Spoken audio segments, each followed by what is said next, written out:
Salut à tous et bienvenue sur Booster à la chaîne, ici Marek pour une vidéo FAQ, la première FAQ de notre chaîne, voilà.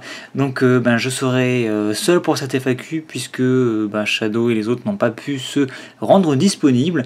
Et voilà, donc une FAQ, qu'est-ce que c'est? Vous savez ce que c'est bien entendu, mais le principe c'est de répondre à vos questions, mais pas n'importe quelle question, voilà, puisque moi je considère qu'il y a deux types de questions. Donc les questions premièrement qui sont spécifiques à une vidéo. Par exemple, on poste une vidéo et vous avez une question spécifique par rapport à ce qu'on a ouvert ou par rapport à l'extension dont on parle. Alors là, en général, on s'efforce de répondre aux commentaires directement sur YouTube. Donc sur le commentaire de la vidéo. Et il y a d'autres questions qui sont des questions plus générales par rapport à la chaîne ou carrément d'ordre personnel. Et à ce moment-là, c'est des questions qui en plus pourraient intéresser, on va dire, plus de monde que la seule personne qui a posé la question, et c'est des questions voilà, qui reviennent assez souvent en général, d'où FAQ. Et donc pour ce genre de questions, on a décidé de faire justement une vidéo FAQ, donc on ne répondra pas aux questions spécifiques de vidéo, mais aux questions en général. Et donc écoutez, je vous propose de commencer. J'ai sélectionné quelques questions, donc il n'y aura pas forcément toutes, mais on fera plusieurs épisodes, voilà, donc c'est parti. Donc, première question de notre cher Raku, le magicien bouffon, qui nous demande où vous achetez toutes ces cartes. Eh bien, en fait, j'ai envie de vous dire, ça dépend. Un peu partout et nulle part, c'est tout simplement là où c'est le moins cher, là où les cartes sortent en premier. Typiquement, quand il y a une nouvelle extension, c'est pas forcément dans les boutiques spécialisées qu'on va la trouver en premier, ça pourrait être dans des magasins spécialisés dans le jouet, pour ne pas les citer, La Grande Récré, Toys R Us, Jouet Club, etc. Ça arrive, ça c'est surtout pour les cartes Pokémon en général qu'on les trouve en avant-première, on va dire, dans ce genre de magasin, y compris chez Carrefour ou Auchan. Donc pas de placement de produit, bien sûr, pas de placement de marque. Je vous donne vraiment mes références. Pour ce qui est des produits, on va dire, à sortie plus officielle, on va dire comme les extensions de Magic, en général, quand je fais des précommandes, je les fais dans les boutiques spécialisées parce qu'on a des prix vraiment très intéressants, que ce soit chez Magic Corporation, chez Parkage, chez Magic Bazar ou chez d'autres boutiques, telles que Le Repas du Dragon, Ultra Jeux, etc. Bref, il y a beaucoup de boutiques. En général, je fais à peu près toutes les boutiques. Je regarde leur site et je m'arrange pour trouver ce qui est le moins cher, et je vous encourage vivement à faire la même chose. Voilà. Et donc, question suivante de Mathias Philippe qui nous demande si on peut faire gagner des produits sur la chaîne, donc des produits, des boosters, des boîtes de boosters, des cartes promo, tout ceci, tout cela, aussi bien en rapport avec Magic, Force of Will ou même Pokémon ou autre. Alors en fait, pour l'instant, on ne le fait pas, mais on y réfléchit d'ailleurs actuellement. Alors pourquoi pas prochainement des petits concours, notamment des petits concours qui se passeraient sur Facebook de sorte à donner plus de visibilité à la page Facebook, puisque encore une fois, sur cette page, on annonce un peu en avance les vidéos qui vont être publiées dans la soirée, donc ça peut être intéressant si vous voulez vous teaser un petit peu. Et donc pas de concours forcément pour l'instant, puisqu'on n'a pas forcément les moyens d'offrir des boîtes de boosters, donc on le fera peut-être prochainement, pas prochainement, tout est relatif, encore une fois, ça va dépendre vraiment du succès de la chaîne en fait. Plus on sera visible, plus on aura de notoriété, plus bien entendu on pourra avoir quelques revenus par rapport justement à YouTube qui rémunère un petit peu les vidéos, mais aussi par d'autres moyens, typiquement par de la revente de cartes, etc. Donc ça, on est en train d'y réfléchir en ce moment, et pourquoi pas donc dans un futur proche effectivement des petits tirages au sort pour des cartes promo, ce genre de choses, et pourquoi pas dans un futur moins proche carrément des boîtes de boosters, pourquoi pas, c'est envisageable, c'est tout à fait envisageable, voilà. Question suivante donc de Sab Jerem qui nous demande mais qu'est-ce qu'on fait de toutes ces cartes, donc de toutes les cartes que nous ouvrons? Eh bien ça dépend. En fait, ça dépend, voilà. Donc en général, les cartes des extensions que nous chérissons, aussi bien Shadow ou moi-même, eh bien on les collectionne, donc on s'arrange pour les classer dans des classeurs tout simplement, ou bien donc surtout pour moi, pour Magic, je m'arrange pour faire des jeux avec. Le principe des cartes à jouer, c'est surtout à la base de jouer avec.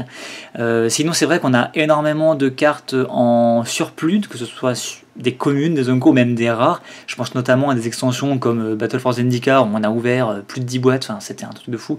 On a vraiment beaucoup de cartes en surplus, donc ça pour l'instant c'est en stand-by par manque de temps surtout, mais on envisage bien de s'en débarrasser, donc pas de les jeter bien entendu, mais pourquoi pas faire des dotations pour des joueurs plutôt débutants, ou bien tout simplement les revendre par lot, par des gros volumes ou des cartes à l'unité, on verra bien, mais ça on verra plus tard. Donc pour l'instant, bah écoutez, on collectionne, on fait des jeux avec, et ce qu'on a en surplus c'est stocké, on verra ce qu'on en fera plus tard, mais probablement de la revente, voire des dons, pourquoi pas. Voilà, des petits lots à gagner, justement on en parlait à la question précédente, ça pourrait être l'objet de certains petits concours, voilà. Toujours Sab Jérém qui nous demande mais qu'est-ce qu'on fait des cartes magiques? Est-ce que juste on ouvre des boosters ou est-ce qu'on joue avec? Est-ce qu'on en fait autre chose? Eh bien non, à la base eh bien Shadow collectionne Pokémon et moi je collectionne et je joue à Magic depuis bien plus longtemps que l'existence de la chaîne, donc avant tout on jouait en fait, voilà, et on n'ouvre pas des boosters pour le plaisir, mais on s'est dit voilà que vu qu'on ouvre, c'est vrai, pas mal de boosters et que eh bien on en ouvre régulièrement, on s'est dit voilà, c'est parti d'une idée d'une petite idée à la base. On s'est dit qu'on allait faire une chaîne justement, que ça pourrait être sympathique, et puis c'est vrai que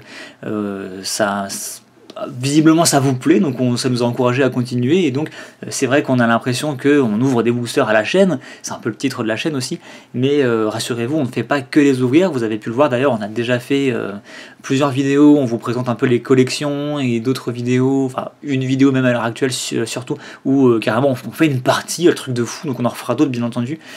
Pour l'instant on fait des tests, hein. Mais c'est vrai que voilà, on ne se contente pas d'ouvrir des boosters, on profite de nos cartes, c'est quand même tout l'intérêt. Voilà. Question suivante de XX de Gamer XX qui nous demande si l'un d'entre nous travaille dans une boutique. Donc je suppose que tu veux dire une boutique spécialisée de jeux de cartes. Eh bien non, pas du tout. Voilà, on fait ça, on est des particuliers, on fait ça pour le plaisir, on n'est pas du tout privilégié puisqu'on travaille dans des boutiques. On cherchera probablement, si la chaîne a plus de visibilité dans un futur proche, des partenariats avec ce genre de boutique, mais ce n'est pas le cas. Donc on se rend dans ces boutiques pour acheter nos produits, pour jouer, pour discuter, mais on n'en fait pas partie, on ne fait pas partie du staff, pas du tout. Voilà. Question suivante de Paolantonacci, François je suppose, j'espère que je ne vais pas écorcher ton nom, qui tu me demandes tout simplement quel âge j'ai. Et bien ça je ne vais pas te répondre, c'est un mystère, voilà, je ne souhaite pas divulguer mon âge, voilà. C'est à vous de deviner tout simplement. Et par contre, question à laquelle je peux répondre, c'est à quel âge tu as débuté Magic? Forcément je vais pas te répondre directement, mais vous le savez peut-être si vous avez visionné une certaine vidéo, mais moi j'ai commencé à vraiment jouer à Magic lors de l'extension Fléau du bloc Carnage. Donc j'ai plus la date en tête, c'était aux alentours de 2002-2003. Donc voilà, j'ai commencé à jouer à cette époque-là, mais je collectionnais déjà depuis quelques années avant en fait, sans connaître les règles. Je collectionnais les cartes tout simplement pour la beauté, des cartes, pour la collection. Voilà. Donc j'espère que ça aura répondu au moins partiellement à ta question. Question suivante de Jeremy Clash et Royal qui nous demande si on pourra faire un concours de deck building. Alors déjà, qu'est-ce que c'est un concours de deck building? Si je comprends bien ce que tu veux dire, c'est un concours où en fait je propose une liste de cartes ou simplement un thème avec des restrictions et que en fait je vous mets au défi de construire justement le meilleur deck possible avec ces restrictions, avec ces éléments, et ensuite je serai juge pour désigner un vainqueur et pourquoi pas le mettre en avant, le présenter justement sa construction sur la chaîne et pourquoi pas lui offrir un petit lot. Je pense que c'est une excellente idée, sauf que je ne me considère pas comme joueur suffisamment expérimenté, ou en tout cas joueur suffisamment expérimenté pour juger de la qualité d'un jeu. Je pense que pour juger si un jeu est bien ou pas bien, la chose à faire c'est tout simplement de jouer avec ce jeu et de voir s'il remporte des parties. Il y a des jeux qui, en voyant les listes, on se dit ouais, ça a pas l'air génial, et puis en fin de compte on joue avec et on s'aperçoit que c'est une tuerie. Donc voilà, donc l'idée est intéressante, mais je ne sais pas comment on pourrait faire pour vraiment juger de la pertinence de la construction de jeux et donc pour départager des joueurs. Par contre, ce qui pourrait être intéressant effectivement, c'est d'en sélectionner parce que par rapport à certains critères, par exemple si quelqu'un propose quelque chose d'assez original ou quelque chose qui diffère un peu de ce qu'ont fait les autres, et pourquoi pas le présenter, ça va dépendre. Je pense que si on fait ça, on ne proposera pas des critères trop restreints parce que tous les decks vont se ressembler tout simplement et ce sera difficile à départager. Mais si on fait ce genre de petits concours, on fera ça avec des contraintes assez vagues, assez libres pour permettre justement de mettre en avant ceux qui ont reconstruit des decks, on va dire, les plus intéressants, les plus originaux. Voilà. Question suivante de le koala. Donc j'espère que ce n'est pas un koala parce que ce serait un koala doué de parole et avec des compétences en informatique et ce serait un petit peu flippant. Quoi qu'il en soit, je vais répondre à ta question. Est-ce que, une question qui est revenue une fois ou deux, est-ce que vous allez faire une facecam, donc c'est-à-dire une vidéo où on va montrer nos visages? Eh bien, en fait, j'ai envie de te dire oui, mais pas tout de suite. Alors, il y a plusieurs raisons à cela. Premièrement, deux raisons en fait qui me viennent. C'est premièrement, en fait, quand on ouvre des boosters et qu'on vous présente des cartes, je pense que c'est plus pertinent de vous montrer les cartes en gros plan avec un bon éclairage, ce qu'on s'efforce de faire de mieux en mieux depuis le début de la chaîne, et ainsi que d'entendre nos commentaires nos commentaires si vous les trouvez intéressants. Sinon vous pouvez couper le son et simplement voir les images, ça marche aussi. Et voilà, mais nos visages, je vois pas l'intérêt en fait, tout simplement. Donc à part éventuellement une réaction ou une mimique, qu'on va ouvrir un gros truc, ça peut être marrant, mais sur le coup, on s'est dit que c'était pas forcément pertinent. Donc ça c'est la première raison pourquoi on ne le fait pas. Deuxième raison, c'est qu'on n'a pas l'installation qui va bien, puisque vous avez sûrement dû vous en rendre compte si vous nous suivez depuis quelques temps maintenant, on ne filme jamais au même endroit, des fois c'est chez moi, des fois c'est chez Shadow, donc on se trimballe nos éclairages, nos accessoires, c'est pas forcément très facile, surtout que souvent on fait ça un petit peu à l'arrache puisqu'on n'a pas forcément le temps de se prendre des journées complètes pour s'installer, etc. On n'a pas de lieu fixe pour filmer, donc c'est assez chaud. Et donc faire une facecam c'est bien, mais il faut qu'on ait un petit cadre en fait. Ce serait bien, c'est qu'on ait un décor, parce que vous montrer tout le bordel qu'il y a derrière nous, c'est pas forcément une bonne chose, surtout que encore une fois on n'est jamais au même endroit. Enfin, ce serait contraignant, surtout qu'il faut 2 caméras. Bon, on a 2 caméras, c'est pas le problème, mais après il faut les synchroniser, ça alourdit le montage, et sur des vidéos qui sont publiées quand même une par jour à l'heure actuelle, ce qui est assez difficile comme rythme à tenir, ça alourdirait le montage, et donc ça nous contraindrait plus qu'autre chose pour en fin de compte une utilité qui est pas moi je trouve pas ça franchement utile. Et ça encore une fois c'est surtout pour l'instant parce qu'on court un peu à droite à gauche, on n'a pas vraiment le temps de le faire, on n'a pas d'espace, de cadre pour le faire. Cela dit, je vous disais oui mais pas tout de suite, parce que c'est vrai que en fin de compte il y a des arguments contre, mais il y a aussi des arguments pour. C'est vrai que si on pouvait faire ça à visage découvert, ce serait plus sympa, ça donnerait je pense une meilleure identité à la chaîne, et ça permettrait de créer plus d'intimité entre nous, je pense. Et je pense que ce serait vraiment une bonne idée, mais on fera ça quand on aura vraiment une sorte de petit studio exprès pour ça, donc pas tout de suite, surtout que je suis en instance de déménagement, donc pourquoi pas dans mon futur appartement créer un espace dédié à ça. Ça pourrait être une idée, donc on fera ça sûrement à l'occasion. Pourquoi pas entre-temps une vidéo spéciale où on montrera nos têtes. Donc en fait, pour tout vous dire, je pensais le faire dans cette FAQ, mais comme Shadow est pas là, je me suis dit que ce serait un peu bête de le faire tout seul, donc c'est reporté, mais oui, on fera sûrement ça un jour. Voilà. Question suivante de Kevin Schwartz, qui semble être un monsieur allemand. Voilà, parce que Schwarz c'est un mot allemand de base. Donc non, ça se trouve, t'es pas du tout allemand, aucun problème, j'ai aucun problème avec les Allemands. D'ailleurs, je me débrouille un petit peu en allemand, j'aime bien la langue et tout. Bref, ce qui serait top, c'est des vidéos de présentation de decks standards pour les débutants. Alors, si tu veux parler du format standard, donc c'est-à-dire le T2, c'est-à-dire encore une fois donc le format qui on va dire est plus ouvert aux nouveaux joueurs, qui est le format dans lequel on peut jouer essentiellement les extensions récentes. Sache que pour le moment je ne me suis pas remis au standard, j'en faisais à une époque mais je ne m'y suis pas remis ces derniers temps parce que j'ai pas le temps encore une fois, et donc je serais bien incapable de vous présenter les decks standards les plus en vogue du moment. Voilà, tu me parles de méta également. Donc la méta, c'est en gros présenter, si vous voulez, un peu tous les decks qui marchent bien à l'heure actuelle, et quel deck est fort contre quel autre deck, on appelle ça le match-up, et ce genre de choses en fait pour essayer de donner une idée de quel deck serait bien à jouer, serait une bonne chose de jouer en fait par rapport à la métagamme actuelle en standard, et donc pour aiguiller un peu les joueurs débutants en fait à choisir leur deck, alors leur donner de l'inspiration.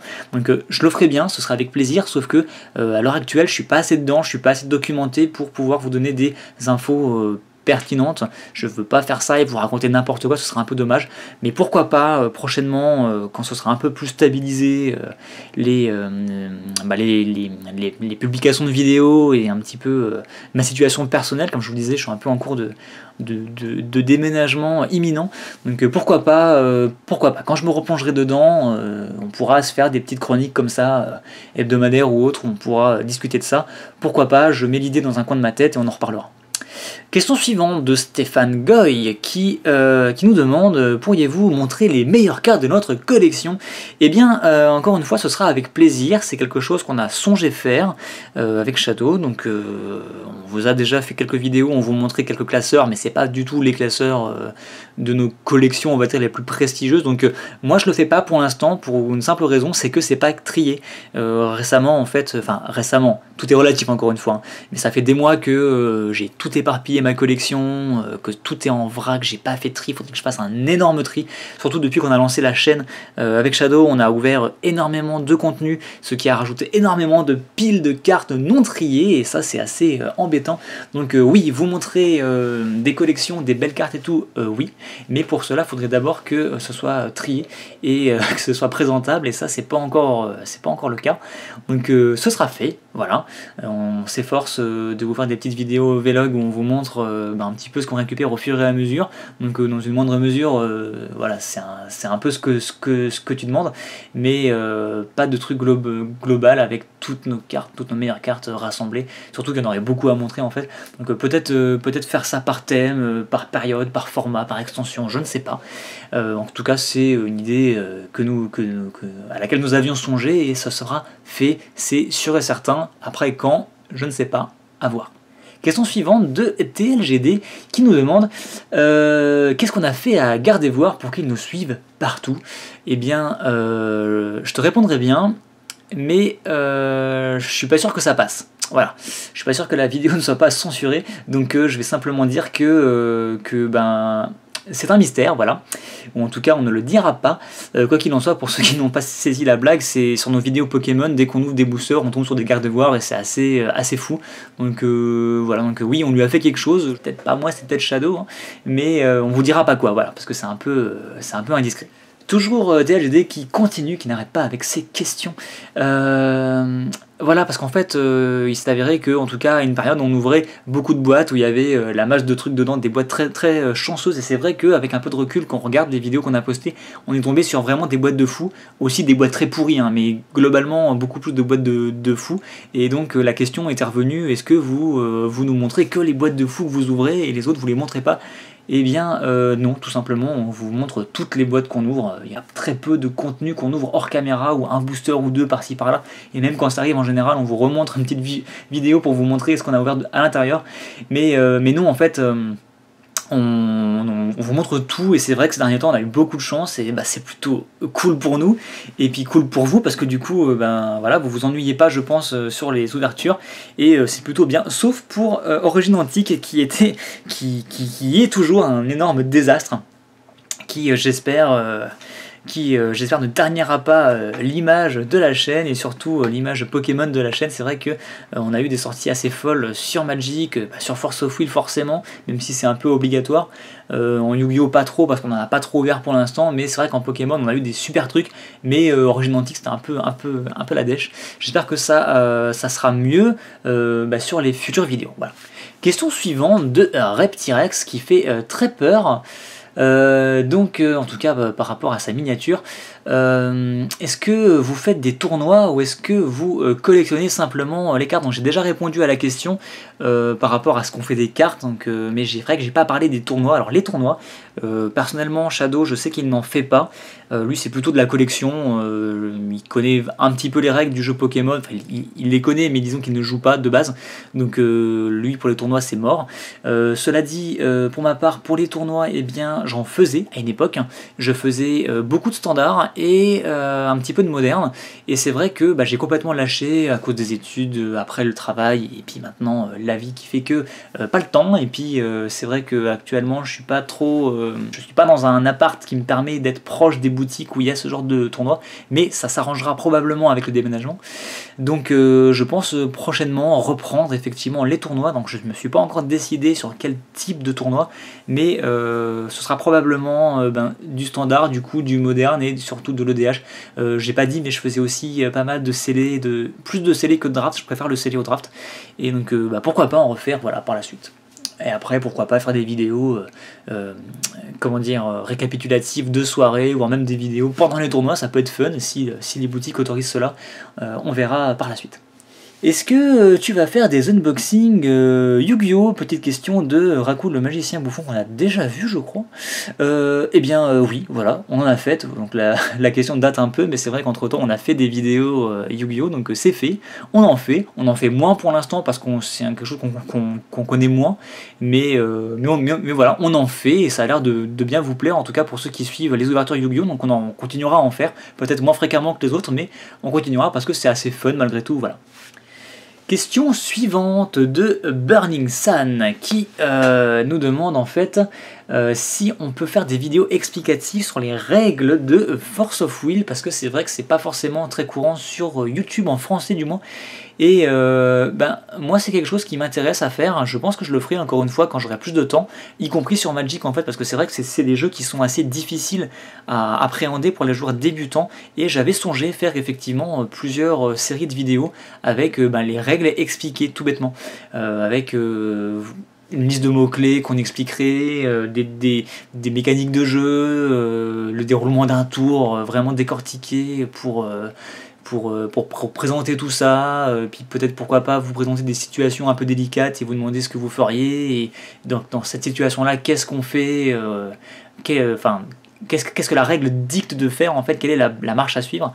Et donc pour Magic c'est sûr que je le ferai, pour Force of Will aussi, sauf que Force of Will, eh bien comme vous le savez, on est un peu plus néophyte sur le sujet, donc on sera moins calé en fait. On fera sûrement ça avec Ice Cream, mais pour l'instant encore une fois on n'a pas forcément le temps, mais on le fera, c'est quelque chose qui nous tient à cœur, donc ce sera fait tout simplement. Question suivante de Darkiwi77 qui nous demande, qui me demande surtout qu'est-ce que je joue en moderne. Donc c'est vrai que j'ai parlé de moderne à quelques moments sur certaines vidéos et que j'ai pas forcément détaillé tout ça. Donc on fera peut-être une vidéo spéciale moderne, pourquoi pas. Déjà, qu'est-ce que je joue en moderne? Jouer est un bien grand mot. Je ne joue pas spécialement en moderne dans la mesure où, comme je vous le dis, je ne fais pas de tournois. J'ai fait très peu de tournois modernes. C'est vrai que ça court pas les rues, les tournois modernes. Et donc du coup, je m'efforce à confectionner quelques decks viables, en me disant que à l'occasion je les jouerai probablement à un tournoi. Enfin, si un jour je dois me présenter à un tournoi en moderne, c'est ces decks là que j'apporterai, mais c'est surtout des jeux que je confectionne parce que j'apprécie beaucoup en fait le deck en question, et que c'est plus pour ça que vraiment pour aller les jouer en tournoi. Donc pour répondre vraiment à la question cette fois-ci, j'ai deux decks qui sont quasiment terminés, qui sont les decks qui me plaisent le plus en moderne. Donc c'est trois decks en fait. C'est déjà mon deck favori Affinity, tout simplement, qui est quasiment infini, il manque pas grand chose. D'ailleurs il est assez onéreux à rassembler ce deck, hein. Pas comme tous les decks en moderne en fin de compte. Avec Infinity, il n'y a pas beaucoup de bilan, enfin de terrains spéciaux non base chers comme des Fetchland ou autres à récupérer, donc ça va, mais il y a d'autres trucs assez chers à récupérer, et il me manque encore quelque chose. Sinon, j'ai aussi un dredge en cours de construction qui est un peu flottant en fait, je sais pas vraiment trop comment l'orienter, j'aurais bien aimé faire un dredge vine, mais je suis pas convaincu de la viabilité du truc, donc pour l'instant c'est un peu en stand-by. Et enfin j'étais parti sur un Twin Exarch, sauf que le Twin est banni, donc en moderne on peut plus vraiment le jouer, mais je voulais faire un deck un peu similaire avec des Kiki-Jiki, et je suis toujours en train de me poser des questions sur comment je vais le faire avec des anges de restauration, etc. Donc voilà, c'est à peu près les 3 decks qui me plaisent pour l'instant en moderne du moins, et aucun n'est terminé, mais j'aimerais bien à terme au moins finir Infinity pour pouvoir, si un jour on me propose de jouer en moderne, avoir un deck à présenter. Question suivante de 09 Zombie 23 qui nous demande, qui me demande encore une fois, est-ce qu'on va faire des vidéos par rapport à Duel Commander, surtout par rapport aux Commander 2016 qui vont sortir. Alors premièrement, étant donné que l'EDH et plus particulièrement le Duel Commander est l'un de mes formats, si ce n'est mon format favori du moment, il est impensable qu'on ne fasse pas les ouvertures de Commander 2016, d'ailleurs il faut que je me les précommande. Cela dit, c'est des préconstruits, donc c'est peut-être moins intéressant que des boosters à ouvrir, puisque toutes les listes sont disponibles de toute façon sur les forums ou autres, mais cela dit, ça peut être intéressant de se les ouvrir pour peut-être les détailler, et puis voilà, comme ça, si vous hésitez entre quel deck acheter pour cette nouvelle vague de deck Commander, le fait de les ouvrir pourra peut-être vous donner une idée si on en parle un petit peu. Donc ça c'était pour répondre à ta deuxième partie de question, mais ta première partie c'était est-ce qu'on fera des vidéos en Duel Commander. Et bien moi je pense que oui, parce que c'est vraiment des matchs en fin de compte qui sont très fun, puisque en Duel Commander, comme en EDH d'ailleurs, mais même si le DH c'est un peu plus chaud à montrer en vidéo, parce que si on est 3 ou 4 autour de la table, ça va être long, on va pas forcément tout comprendre. Mais là en Duel Commander ça peut être intéressant, surtout que ce qui est cool en Commander c'est que d'une partie à l'autre on n'a jamais les mêmes sorties et ça peut vraiment aller du tout au rien, donc c'est assez fun. Donc oui, on en fera, c'est prévu, surtout qu'on a des Commanders assez violents avec Ice Cream qui tournent plutôt bien, et donc on se fait souvent des parties, et je pense que ça pourrait être sympathique pour retenter le concept des duels filmés, de se refaire quelques matchs en vidéo, donc oui, ce sera fait.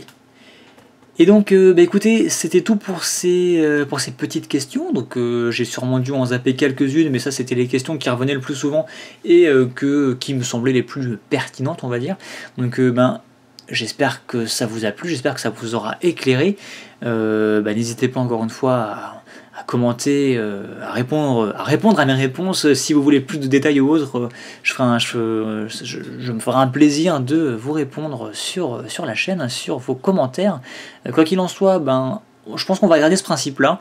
Comme je le disais, les vidéos, les questions qui se rapportent directement à une vidéo seront répondues, on leur répondra directement sur le commentaire en question. Par contre, les questions plus générales, on se fera plus tard une autre FAQ, basée sur ces questions dans un avenir lointain, voilà, parce qu'on va pas se faire une FAQ tous les mois quand même, ce serait un petit peu abusé. Bon, j'espère encore une fois que ça aura répondu à vos questions, que vous aurez passé un bon moment malgré tout, même si on n'a pas ouvert ou quoi que ce soit sur la chaîne, c'est pas très grave. Pour ça, je vous invite à vous abonner si vous voulez tout simplement visionner du contenu d'ouverture de booster, puisque c'est un peu le thème de la chaîne et que ça n'arrête plus. Là, on a vraiment un rythme assez soutenu de une vidéo par jour, donc j'espère que ça vous plaît toujours autant. Encore une fois, n'hésitez pas si vous avez des remarques, des critiques, quoi que ce soit, pour faire évoluer la chaîne, si vous voulez nous dire que tel format, les vidéos en 4 parties on en a marre, c'est nul, c'est trop long, et puis pendant 4 jours d'affilée on n'a pas d'autres vidéos, c'est un peu chiant, n'hésitez pas à le dire, hein. Si au contraire vous souhaitez des vidéos plus longues, plus détaillées sur un thème en particulier, n'hésitez pas. Voilà, quoi qu'il en soit, beaucoup d'idées, beaucoup de projets pour cette chaîne. Malgré tout, il faudra attendre un petit peu en tout cas que nos situations soient stabilisées pour qu'on puisse plus s'y mettre à fond, on va dire. Pour l'instant, vous l'aurez sans doute remarqué, vu qu'on avait tourné énormément de vidéos au démarrage, on publie surtout des vidéos, entre autres des vidéos qui datent un peu, qui sont un peu anciennes. Donc là, ce qu'on va faire, c'est qu'on va tenter d'écouler un peu toutes ces vidéos qu'on a d'avance et ensuite, d'ici un mois ou deux, revenir à un flux, on va dire, plus tendu, où on essaiera de poster vraiment des vidéos du moment, des vidéos plus actuelles et on va dire plus représentatives des sorties, on va dire, du moment, plutôt que là de vous ouvrir encore des vieilles extensions. Alors que c'est des vidéos qu'on a tournées il y a 3 mois, c'était peut-être pas super intéressant. Quoi qu'il en soit, on avait peut-être tourné trop de vidéos au début, on se rendait pas compte, etc. Donc voilà, c'est encore une fois le début de la chaîne, hein, ça fait quelques mois qu'on est en activité. On a plus de 160 vidéos à notre actif à l'heure actuelle, mais voilà, on espère que ça va encore durer un petit moment. En tout cas, c'est grâce à vous, vous qui nous suivez, qui nous motivez en fin de compte. Donc encore une fois, merci à vous et je vous dis à très bientôt pour de nouvelles ouvertures sur Booster à la chaîne.